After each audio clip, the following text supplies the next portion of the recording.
Whether it be the universal reflux strategies, dietary changes, or even medications, knowing how to respond to your baby's reflux is crucial to ensure that he or she continues appropriate weight gain. The most common strategy in dealing with reflux that parents have heard about is keeping their baby more upright after a feed. Typically, it's recommended to do at least 30 minutes, depending on the baby. It could be up to 45 minutes. I usually like to do at least 30 to a 45-degree incline. Doesn't have to be completely upright, but depending on your baby, we want to make sure that your baby's head control and the body is in an appropriate position. So that'll affect the angle that's appropriate to keep them at. The next strategy is frequent burps throughout the feed. You don't have to go the whole feed and then burp your baby. That's going to be too much. You got a full belly, it can all come back up. I remember with my daughter, I literally had to stop at one point every ounce to burp her in order for everything to stay down. So that how frequently you need to burp is going to vary from baby to baby, but it makes a huge difference. Smaller and more frequent feeds can make a huge difference for babies with reflux. Some babies might not be able to take a full 6 ounces or 4 ounces, whatever is appropriate for the age.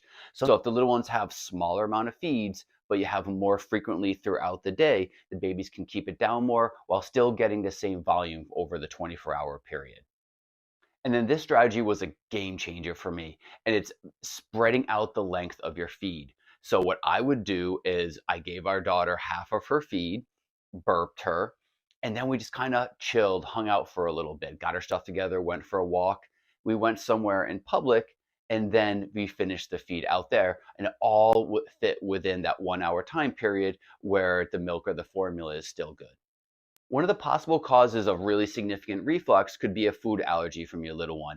Up to 6% of kids actually get diagnosed with a food allergy at some point, so possibly changing up either the baby's diet or the mom's diet if she's nursing can make a huge difference for our little ones.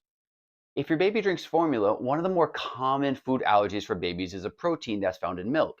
And most formulas are milk based. So your pediatrician may recommend switching to a formula that is not milk based. There's hypoallergenic ones, there's ones that are called sensitive.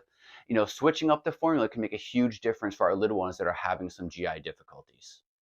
If there's a question of your little one having food allergies and is nursing, then your pediatrician may recommend that you make changes to your diet because whatever you take in, whatever you eat, is what comes out in the breast milk. Often what pediatricians first recommend trying to take out of the diet are dairy products, so milk and cheese.